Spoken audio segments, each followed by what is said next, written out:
Let's talk about one of the most incredible stories in human history. It's the story of how a tiny persecuted sect on the fringes of the Roman Empire grew to become a truly global faith. Honestly, it's a journey that's almost hard to believe. Right now, today, there are about 2.3 billion Christians on planet Earth. Think about that for a second. That's nearly a third of the entire human race. It's a massive number, and behind it are 2,000 years of history, struggle, and incredible expansion. So the big question is, how? How on earth did this happen? How did a religion that started with just a handful of followers in a place called Judea become the most widespread faith in the world? Well, to figure that out, we've got to go back and trace the steps of its journey. Okay, so let's start at square one, the very beginning. We're talking about the improbable origins of this faith. These first seeds were planted in a world that, let's just say, wasn't exactly rolling out the welcome mat. In fact, it was often openly hostile.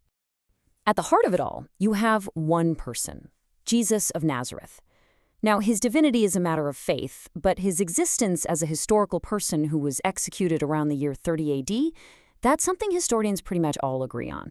And that single event, it's the ground zero from which this entire movement begins. You might think there was some grand, organized plan for spreading the message, but nope. In the beginning, it was all driven by a few incredibly passionate people.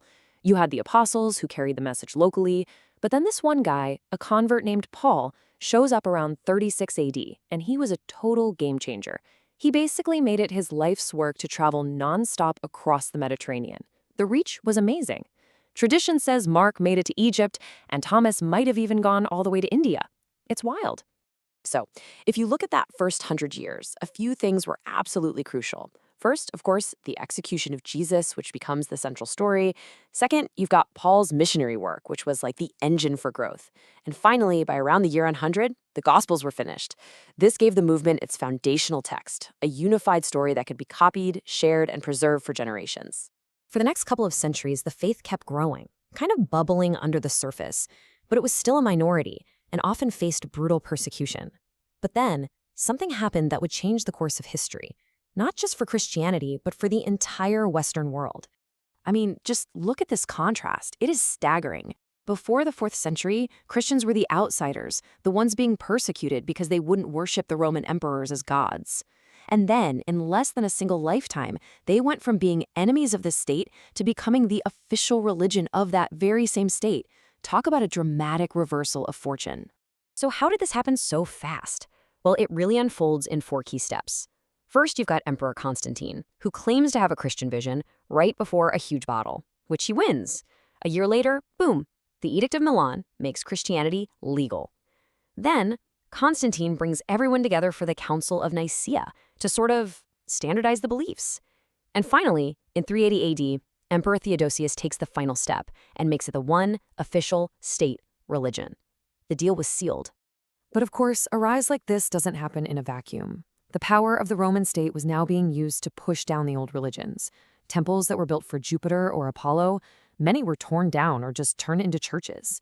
And people who wanted to stick with the old ways were now labeled with the dismissive term pagans. The roles had completely flipped.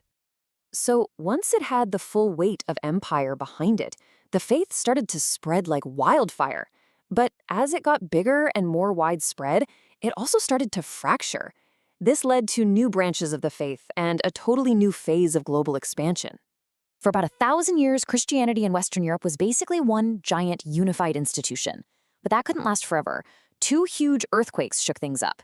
In 1054, you get the Great Schism, basically an east-west split between the Pope in Rome and the Patriarch in Constantinople. Then, almost 500 years later, a monk named Martin Luther kicks off the Protestant Reformation, which creates a whole third major branch of the faith. And right around the time all this internal drama is happening, something else is going on. European ships are starting to sail everywhere. And they were not shy about their goals. Spreading Christianity was explicitly part of the mission. This quote here, from an official order by the Pope in 1493, makes it crystal clear. Colonization and conversion were meant to go hand in hand. Yeah, this next huge wave of expansion was powered almost entirely by European empires. In the Americas, Spanish and Portuguese conquerors often forced indigenous people to convert.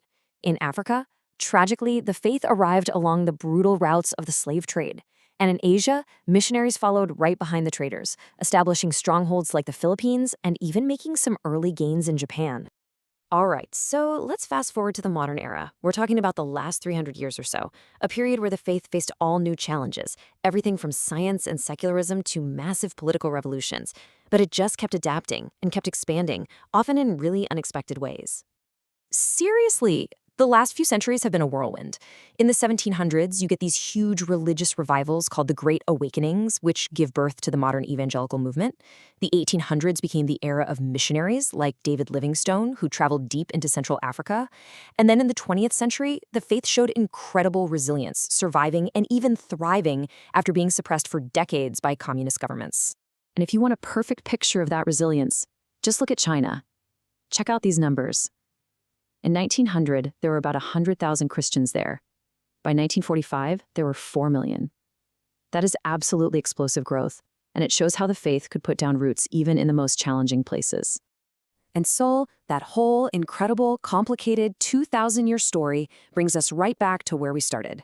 From a dozen or so followers in Judea, through Roman emperors, through colonial empires, and modern missionaries, we land at this number today, 2.3 billion people. So yeah, the journey has been anything but simple or straight.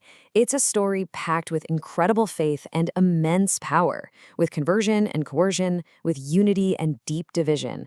And it leaves us with one final thing to think about.